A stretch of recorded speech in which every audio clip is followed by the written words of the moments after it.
আওয়ামী লীগ বলেছে স্বামী স্ত্রীর সম্পর্ক, যা দিয়েছি তা সারা জীবন মনে রাখবে বলেই আজকে শেখ হাসিনাকে জায়গা দিয়েছে।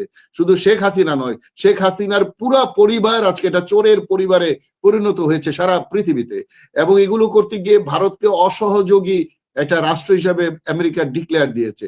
যদি সংবিধান বৈধ থাকে তাহলে সরকার অবৈধ, আর সরকার বৈধ হলে সংবিধানটা বৈধ নয়। এই ঝামেলাটা আমাদের রয়ে গেছে।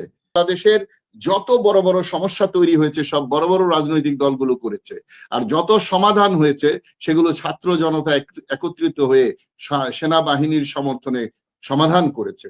অন্তর্বর্তীকালীন সরকার নির্বাচিত নয় এই বলে একটা ধোঁয়া তোলা হয়, এটা একটা অপরাজনীতি। নির্বাচিত না হলেই কি খারাপ, আর নির্বাচিত হলেই কি দুধের দোয়া তুলসী পাতা? সবাই যারা দেশের মালিক জনগণ, জনগণ কি নির্বাচিত বাংলাদেশের জন্য? নির্বাচিতই যদি সবচেয়ে পাওয়ারফুল হয় তাহলে তো সংবিধানে লেখা থাকতো যে সরকার সবচেয়ে পাওয়ারফুল, জনগণ কিছুই না। কিন্তু সংবিধানে তো লেখা আছে জনগণ সকল শক্তির উৎস। ৭১-এর মুক্তিযুদ্ধ থেকেই ভারত ষড়যন্ত্রমূলক ভাবে বন্ধুর আবরণে চিরশত্রু হিসাবে আবির্ভূত হয়েছে। একটা গণভোট যেটা শহীদ প্রেসিডেন্ট জিয়াউর রহমানের সময় হয়েছিল এবং জেনারেল এরশাদের সময় হয়েছিল, আগামীতে এই সরকারের বৈধতা, যেটা আপনি শুরুতেই বলছেন এটা বৈধ কোনো সরকার নয়, এই সরকারের বৈধতার জন্য এরকম একটা গণভোট হওয়ার সম্ভাবনা আছে কিনা, বা হলে সেটা জাতি কিভাবে নেবে? না, আমি সরকার বৈধ নয় এটা বোঝাতে গিয়ে বলেছি যে যদি সংবিধান বৈধ থাকে তাহলে সরকার অবৈধ, আর সরকার বৈধ হলে সংবিধানটা বৈধ নয়। এই ঝামেলাটা আমাদের রয়ে গেছে। আমরা ওই পতিত সরকারের অনেক কিছুই রেখে দিয়েছি এবং এর মধ্যেই এইখানেই আমাদের ব্যর্থতা শুরু হয়েছে, একেবারে সরকার গঠন থেকে শুরু করে। আজকে যদি ডক্টর ইউনূস রাজি না হতেন তাহলে হয়তো আমরা বুঝতে পারতাম যে আমরা কি পেয়েছি। শুধু তাই নয়, এই যে একেবারে ৫৭ জন যে মিডল ইস্টে কারাগারে ছিল, এক ফোনে চলে আসলো মুক্তি পেয়ে, সেখান থেকে শুরু করে এই যে বিজনেস সামিট যেটা হলো, তারপরে আপনার এই যে থাইল্যান্ডে যে সামিট হলো এবং ভারতের প্রধানমন্ত্রীর সাথে কথা হলো এবং 7 সিস্টার নিয়ে বিজনেস পারপাস যে কথা বললো, সেটা ভারত ঘুরিয়ে সেটা আগ্রাসী একটা মতবাদ দিয়ে চিৎকার করা শুরু করলো। আমি একটু অন্যভাবে কথাটা বলতে চাই। প্রথমত আভ্যন্তরীণ সমস্যা, যেমন ৫৮ জন প্রায় অর্ধশত দলীয় কন্দলে মারা গেছে, যেই দলের উপর মানুষের একটা ভরসা, যে দলটা ভাই আমি একটু কারেক্ট করে দিই, এটা এখন নাম্বারটা বেড়ে 63 হয়েছে। যাই হোক, আমি যেটা দেখেছি মানে অর্ধশতের উপরে, এটা আরো বাড়বে হয়তো যদি তারা সংশোধন না হয়।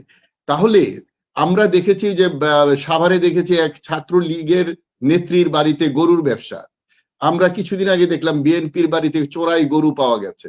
একেবারে আওয়ামী লীগ যা যা করতো ঠিক তাই তার চেয়ে একটু বেশি রেটে বেশি ভাবে করছে সরকারে যাওয়ার আগে। তাহলে কি জনগণ এত বোকা? পলিটিশিয়ানরা হয়তো জনগণকে বোকা ভাবতে পারে, প্রকৃতপক্ষে বোকা নয়, বাংলাদেশের মানুষ বোকা নয়। কারণ বাংলাদেশের যত বড় বড় সমস্যা তৈরি হয়েছে সব বড় বড় রাজনৈতিক দলগুলো করেছে, আর যত সমাধান হয়েছে সেগুলো ছাত্র জনতা একত্রিত হয়ে সেনাবাহিনীর সমর্থনে সমাধান করেছে। দেখেন, অন্তর্বর্তীকালীন সরকার নির্বাচিত নয় এই বলে একটা ধোঁয়া তোলা হয়, এটা একটা অপরাজনীতি।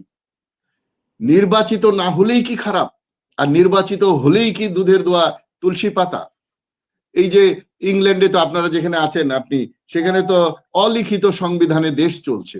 তাহলে আমরা যদি একটা অলিখিত নির্বাচন ধরি, তাহলে 5ই অগাস্টে বা 8ই অগাস্টে যে সরকার হলো, ওটা তো সবচেয়ে বেশি ভোট পেয়ে সরকার হয়েছে।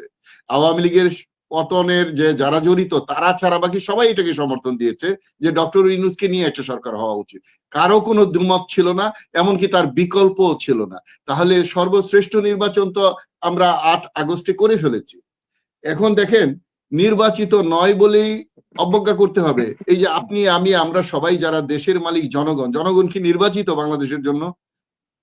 নির্বাচিতই যদি সবচেয়ে পাওয়ারফুল হয় তাহলে তো সংবিধানে লেখা থাকতো যে সরকার সবচেয়ে পাওয়ারফুল, জনগণ কিছুই না।